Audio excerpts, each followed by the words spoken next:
Deuxième interview.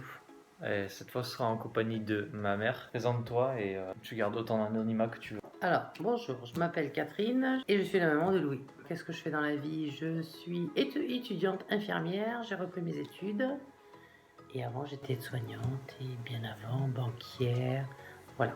D'accord. Alors, on va commencer par la première question. Pour toi, c'est quoi ta définition d'une vie réussie? Et bien, en fait, pour moi, la vie réussie, c'est d'élever ses enfants, de les accompagner jusqu'à l'âge adulte, leur donner les outils pour qu'ils puissent être autonomes, ils n'ont plus besoin de leurs parents, enfin, surtout de moi.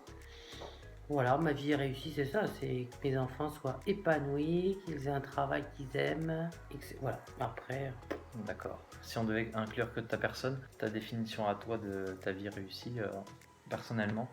ma vie réussie, moi personnellement, en Ouais. fait, je me mets des objectifs, j'essaie d'atteindre mes objectifs pour me fixer des buts, et ça me permet d'avancer. Et là, mon prochain but, c'est de devenir infirmière, donc j'ai repris mes études à mon âge, à mon grand âge. Et par la suite, la fin ultime que je me suis fixée, c'est de faire de l'humanitaire. D'accord. Donc toi aussi, tu as des objectifs ultimes à atteindre. Oui. C'est cool. Qu'est-ce que tu penses de la société d'aujourd'hui? La société d'aujourd'hui est compliquée. Ouais. La société d'aujourd'hui... Par rapport à la population. Après, moi, je vis dans ma société, donc dans mon milieu, avec mon groupe social. En fait, voilà, quand je suis à l'école, j'ai mon groupe social qui me représente. On est dans le même groupe, donc on a les mêmes buts. Après, j'ai un autre groupe où je joue au paddle, donc on est dans le sport. Mais la société en dehors de mes groupes sociaux, moi, ça ne me plaît pas et j'adhère pas. Qu'est-ce que tu n'aimes pas dans la société et ton point de vue sur des choses que tu aimerais qu'ils changent? Qu'est-ce que j'aimerais changer dans la société? Déjà, qu'est-ce que t'aimes pas? Avec quoi t'es pas d'accord? Tu dis que tu l'aimes pas spontanément, alors il doit bien y avoir des exemples qui te viennent en tête. Tu dis ça? Il n'y a pas de travail pour tout le monde. On est en surpopulation, j'ai l'impression. Le climat, on fait n'importe quoi pour l'environnement, donc on va droit dans le mur, j'ai l'impression pour ça. Il y a beaucoup trop de conflits, beaucoup trop de tensions dans la société. Donc c'est pour ça que je me crée mes groupes, moi, pour bien vivre. Ok. Et tu penses que c'est dû à quoi en fait? Ces choses-là qui vont mal, alors qu'il y ait trop de conflits, qu'on fasse un peu n'importe quoi avec nos ressources, des trucs comme ça. Tu penses que c'est dû à quoi? La surconsommation, je pense. Les gens veulent toujours plus. Là, il y a tout ce qui est Internet qui a décuplé ces dernières années. Donc, il n'y a plus trop de relations humaines. Ces relations à travers des médias. Et donc, les gens sont moins ouverts, ils parlent moins. Et dès qu'il y a le petite étincelle, voilà, ça part en conflit. D'accord. C'est ça qui me plaît pas. Ok. Est-ce que tu pourrais donner, de ton point de vue, un conseil à une personne lambda pour qu'il soit plus épanoui dans sa vie? D'aller au bout de ses rêves, au bout de ses objectifs, de se faire un petit cocon, de personnes avec qui il s'entend bien, faire attention un peu à l'environnement parce que c'est primordial.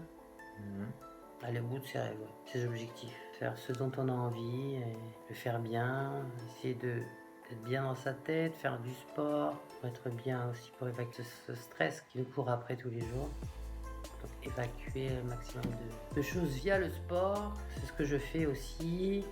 D'accord. La principale qualité à développer chez un être humain, tu penses que ce serait laquelle? La principale qualité à développer, la relation avec l'autre, quoi. Parce que j'ai l'impression de plus en plus, plus on avance dans le temps et plus les gens sont fermés. Ils vivent dans les réseaux sociaux. On communique à travers les réseaux sociaux et ça c'est dommage. Même maintenant pour jouer, un enfant a besoin des réseaux sociaux, de l'électronique.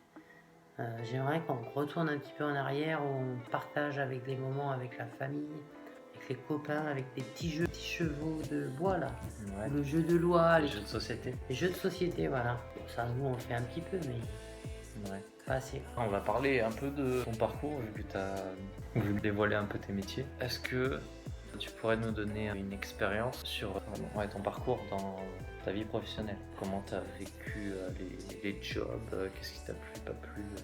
Oui, qu'est-ce que tu en as ressorti comme leçon déjà? Alors, j'ai commencé par travailler à Paris. Ouais, Donc j'ai travaillé pendant 15 ans environ dans le secteur bancaire où j'ai eu différents emplois, passé de opératrice de saisie où je saisissais des chiffres en fait sur des ordinateurs. J'étais secrétaire de direction.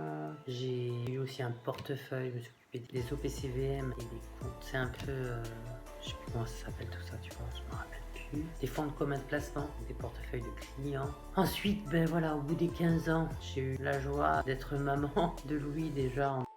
Donc là, j'ai arrêté de travailler, je me suis occupée de Louis pendant 3 ans. J'ai pris un congé parental.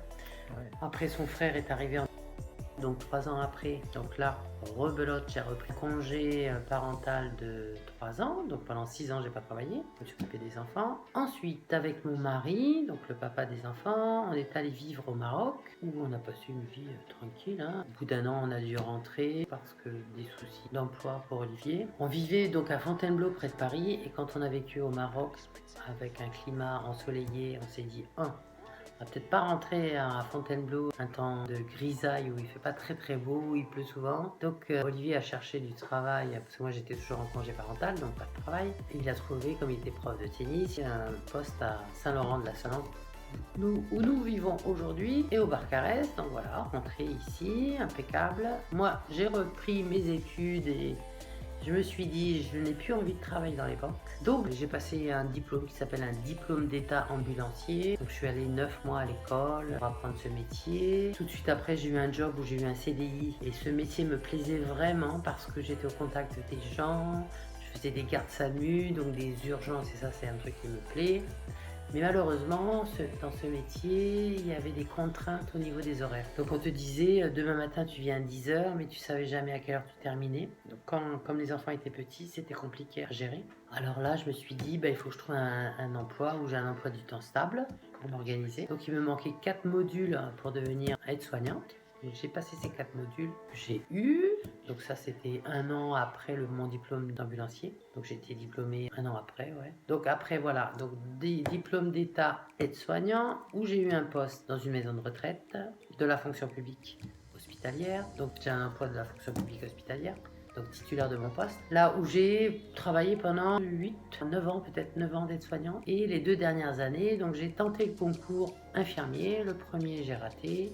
Le deuxième, j'ai réussi le concours. Donc, et depuis septembre 2019, j'ai commencé l'école à l'IFSI de Perpignan. C'est dur, mais ça me plaît. Voilà, et en plus, j'ai eu un financement par l'hôpital, par le CGOS, donc la fonction publique hospitalière. En contrepartie, voilà, ils me payent ma formation pendant 3 ans et en contrepartie, je leur dois 5 ans. Donc je devrais travailler 5 ans après l'obtention du diplôme qui dure 3 ans. Hein. C'est une licence, c'est un bac plus 3 en fait. Donc j'espère réussir tout ça pour voilà pourquoi infirmière, pour pouvoir travailler à l'étranger. Parce que petite, je vivais à l'étranger avec mon père et ma mère et mes frères. Mon père travaillait dans les travaux publics, donc on a toujours vécu à l'étranger, notamment en Afrique. Donc c'est quelque chose qui me manque. Et voilà, partir de la société française aussi, voilà, pour voir d'autres cultures, d'autres horizons. Ça, c'est un enrichissement humain que j'adore. Voilà, mon parcours. Et quelles expériences, du coup, tu pourras en tirer de tes différents métiers de ton passé? J'ai aimé travailler dans les banques, ça a été un moment donné de ma vie, un parcours où voilà, j'étais jeune, j'avais pas d'enfants, la vie parisienne me plaisait, faire la vie parisienne, métro, boulot, dodo, donc c'est ce que je faisais, je prenais le métro, j'allais au boulot et je rentrais, je faisais dodo et ainsi de suite, ainsi de suite.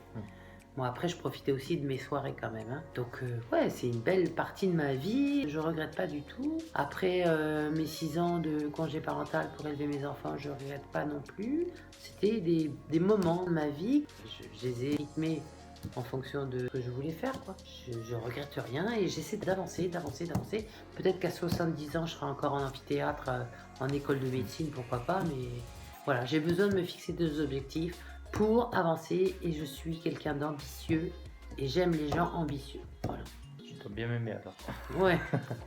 Tu avais conseillé aux gens de réaliser leurs rêves. Du coup, si tu pouvais leur donner un conseil, ce serait lequel pour qu'ils puissent réaliser leurs rêves dans leur situation actuelle? Tenez bon, accrochez-vous à vos objectifs, ne lâchez rien, avec du travail et la ténacité on y arrive. Tout ça c'est mon cas, alors oui c'est dur, je le comprends, mais il faut rien lâcher, il faut être prudent quand même, hein, il faut pas faire n'importe quoi non plus, mais il faut y aller. Et après, même si on se plante quelque part, ben, on sera plus fort de nos erreurs et on refera pas les mêmes erreurs et on avancera quand même. Très bien. Est-ce que tu as des... Les interrogations? Ouais. Les interrogations, oui, enfin, je m'en pose tous les jours, mais sur d'ordre personnel, quoi. Est-ce que je vais réussir les partiels, mes yeux, on appelle ça les UE maintenant, unité d'enseignement. Ouais, je m'inquiète par rapport au devenir de mes enfants, ça c'est sûr. J'espère qu'ils vont réussir et, et aussi m'écouter parce que j'ai la sagesse des années passées. Ça, c'est difficile à transmettre, à se faire entendre auprès des enfants. Il faut toujours un plan B, ça c'est sûr aussi. Donc avancer, avancer, mais être cartésien et faire aussi où on... Enfin, en ce moment, toi, tu es en STAPS, donc j'aimerais que tu, quand même, tu te consacres aussi à ça, parce que c'est un cursus scolaire.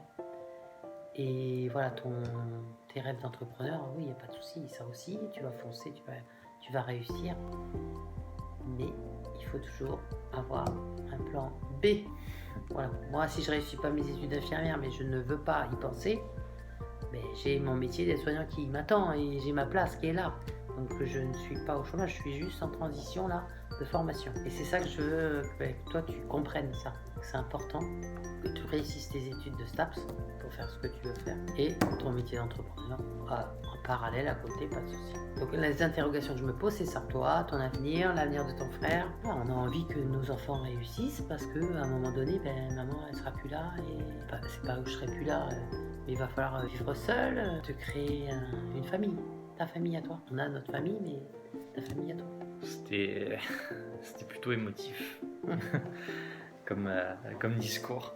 Je pense que les parents qui écoutent ce message comprendront ton sentiment. Je pense que c'est pour tous les parents, l'avenir des enfants, c'est aussi fort, mais ouais. Je pense pour les mamans un peu plus que les papas. Ça, je peux pas parler à la place des papas. Je suis pas un papa. Mais oui, je pense que c'est la préoccupation majeure de toute maman, la réussite de leurs enfants. Parce que quand on dit petits enfants, petits soucis, ben c'est vrai. Grands enfants, grands soucis, ça c'est vrai aussi. Parce que c'est pas les mêmes soucis. Ils sont petits, ben voilà, ils vont être malades, bon, on va les soigner et puis voilà, ils vont faire un bobo, on fait le bisou, qui gagne le qui répare le bobo, qui soigne le bobo. Et quand ils sont grands, ben voilà, c'est des grands soucis. Et on s'inquiète s'ils conduisent, ils prennent la voiture, ben voilà, on a toujours peur qu'il y ait un truc dramatique. Parce que tu lâches prise petit à petit en fait. Tu as plus entièrement le contrôle sur l'état des enfants. Ah oui. C'est pour ça. Ah oui. D'accord.